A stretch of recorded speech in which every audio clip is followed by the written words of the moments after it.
دما رمضان دا زورجاران بای بازاری به گرانی تدیتن و خلق جی بردوام گازندان جه بازرگان و دکانداران دکن و دخوازن ادوی مهیدا و به تایبت ده ای سال دا بازار نه گران کرن و خلکی به خوب دلیون نزانن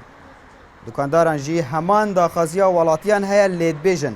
گرانیا بازاری ده دست بازرگانان دا خو يعني في كل اوروبا عندك ماركت هين تيفا رمضاني دا سر خاطر رمضاني تشتي خود ارزانت يعني ام بالعكس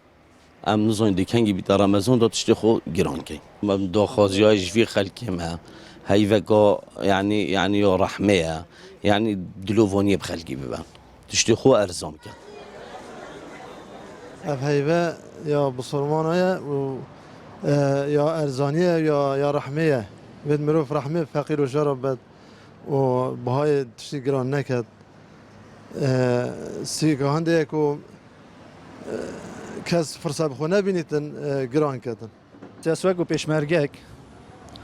داخوازش همی دکان دارد کم همی بازرگانات کم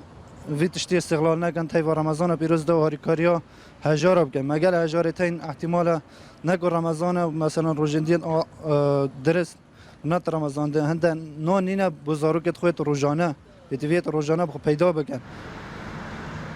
جواتا پارێزگا دۆک jî bi amangî di gelaliyên peywendîdar û çavdêriya bazarî bikin û dibêjin.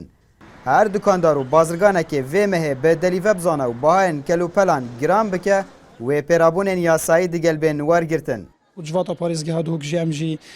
هەماهەنگیەکە باش دێمەت گەلڤانجی هەتت پەیوەندیدار هەبیت و هەر جەیەکی ژەم بزانین کە لایەنێکی استقلالا ئەڤێ فورسە هەنەیە کردی بێگومان پێویستە لایەنێک پەیوەندیدار